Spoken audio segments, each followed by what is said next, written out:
ये जो बहुत कष्टकारी जीवन रहे, इन्होंने ही आने वाले मनुष्यों को हजारों वर्षों तक फिर रोशनी दी और दे रहे हैं और दिखा रहे हैं। उन्हीं प्रेरणा गाथाओं से हम आगे बढ़े।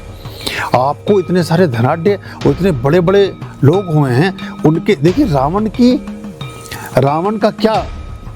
का टर्नओवर बता सकता है कोई कितना था?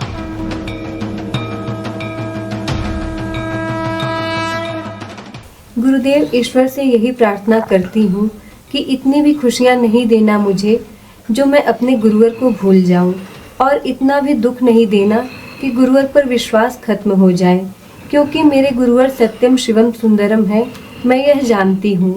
गुरुवर, अगर कुछ गलती हुई हो तो मुझे माफ़ कर दीजिएगा, क्योंकि मुझे हर जगह आप ही आप दिखते हैं। धन्यवाद गुरुदेव। बहुत शुभकामनाएं, आशीर्वाद आपके जीवन में। लेकिन चाहे गुरु हो, चाहे गुरुओं के गुरु हों, और चाहे अवतार हो, चाहे भगवान हो, ये हमारे जीवन में पदार्पण तभी करते हैं जब ईश्वरीय इच्छा होती है। बहुत बार शनि को लेकर के लोग परेशान रहते हैं, मंगल की गतियों को लेकर के, राहु की युतियों को लेकर के, चंद्रमा के कुछ प्रभावों को, जिनमें शनि विशेष रूप से। शनि जहाँ कष्ट के कारक हैं, वहीं मोक्ष के भी कारक हैं। ये जो ये ग्रह हैं, जो जीवन बहुत सुखों से आपूरित है, वो अहंकार में तन्मय हो जाता है,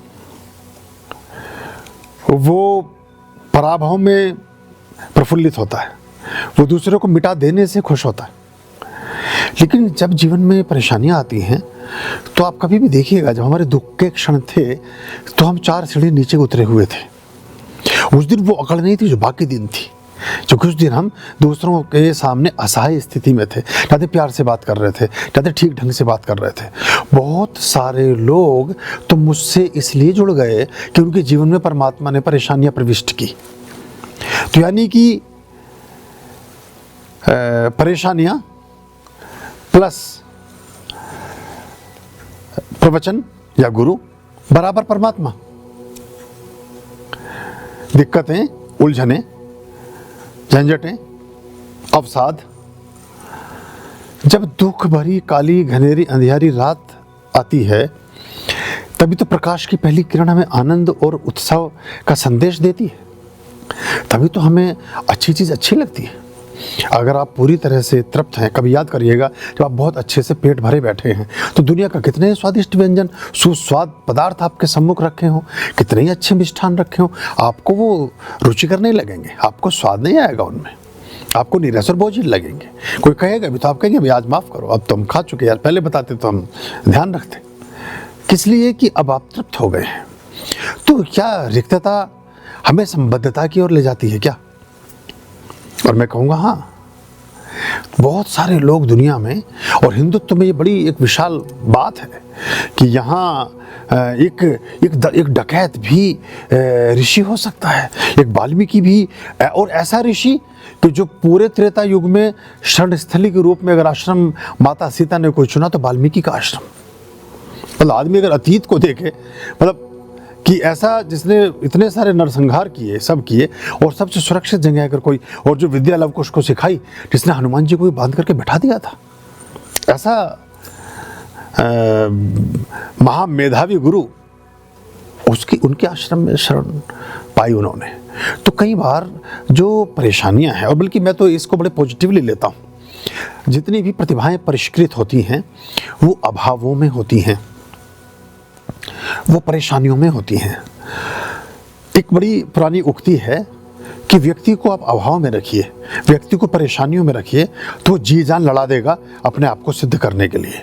और उसे आप सुखों में रख दीजिए तो वो आपको ही कुचलने की, और आपको ही दमित करने की, और आपको ही मिटाने की, और आपको ही नीचा दिखाने की योजना बुनने लगेगा। ये मानवीय प्रवृत्ति है। ये बहुत पुराना अरिस्टोटल का एक सूत्र है। लेकिन आज भी इतने सैकड़ों वर्ष बाद भी आज भी वो वैसा ही प्रतिपादन में है।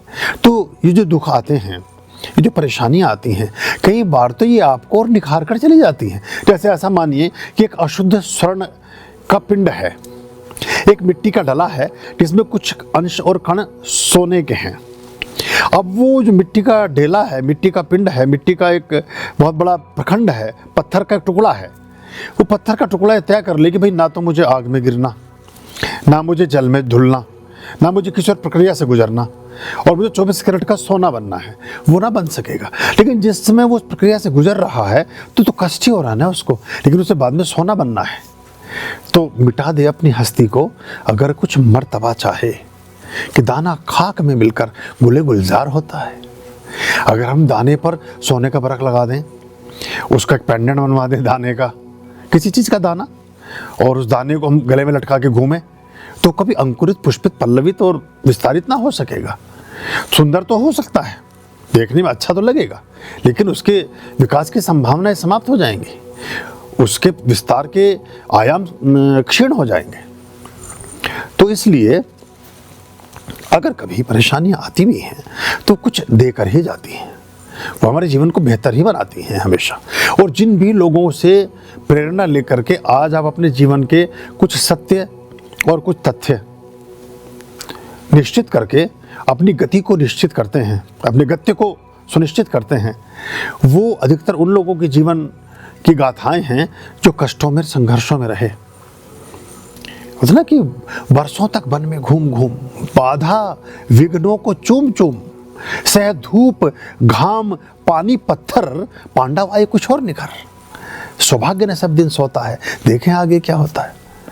तो 12 वर्ष अज्ञातवास, 12 वर्ष वनवास, 13वें वर्ष अज्ञातवास, उधर 14 वर्ष का वनवास। मतलब वो ये जो बहुत कष्टकारी जीवन रहे, इन्होंने ही आने वाले मनुष्यों को हजारों वर्षों तक फिर रोशनी दी और दे रहे हैं और दिखा रहे हैं। उन्हीं प्रेरणा गाथाओं से हम आगे बढ़े।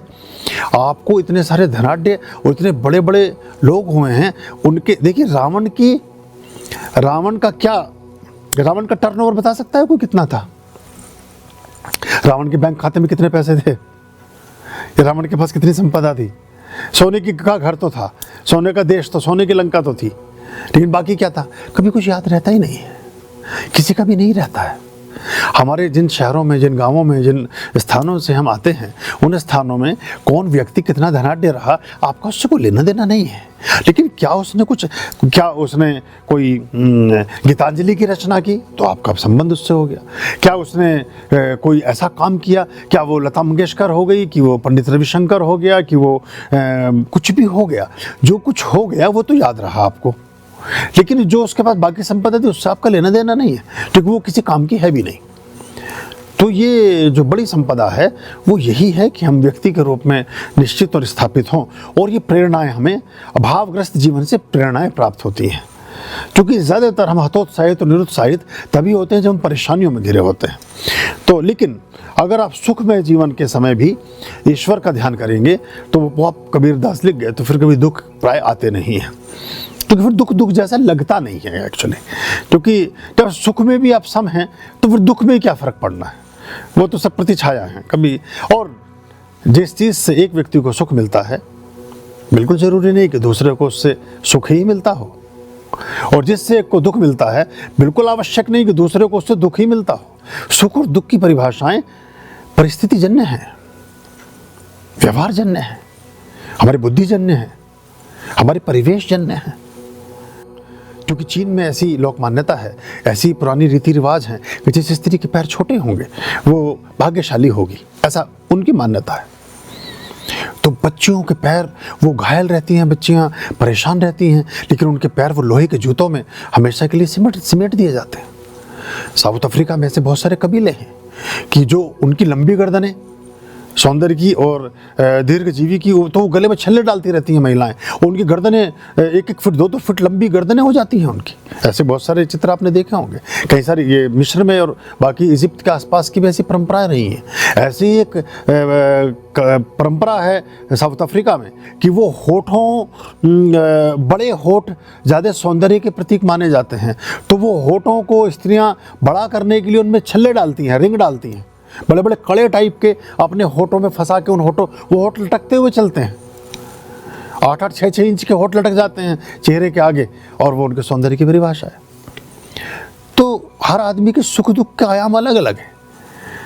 बुरे से बुरे व्यक्ति को भी प्रेम करने वाले लोग इस संसार में हैं। ओसामा बिन लादेन के खाना बनाने वाली साथी रहती थी, और अच्छे से अच्छे आदमी से भी नफरत करने वाले लोग इस संसार में हैं। महर्षि दयानंद को जहर उनके रसोइये ने दे दिया, 20 साल तक उनके साथ रहा, जहर कांच मिला करके दूध में पिला दिया उनको। एक नहीं, ऐसे तो सैकड़ों व्यवस्था, तो कुछ कह नहीं सकते। तो अच्छे से अच्छे व्यक्ति से भी नफरत करने वाले लोग संसार में हैं, और बुरे से बुरे व्यक्ति के लिए प्रेम करने वाले भी लोग संसार में हैं। तो ये हम सम अवस्था में रह सकें, अपने जीवन में साक्षी भाव को पैदा कर सकें, अपना रिमोट अपने पास रखें, बहुत प्रशंसा में बहुत उछले ना फिरें, और बहुत दुख में एकदम कहीं डूबना, दुख को सेलिब्रेट करना सीखिए, और सुख में थोड़ा संकोची हो जाइए, सुख में थोड़ा सिकुड़िए, और दुख में थोड़ा फैलिए, तो दुख दुख नहीं रह जाएगा, और सुख फिर आप भोगते रहेंगे। खुश रहिए। आर्याम अभयाम भज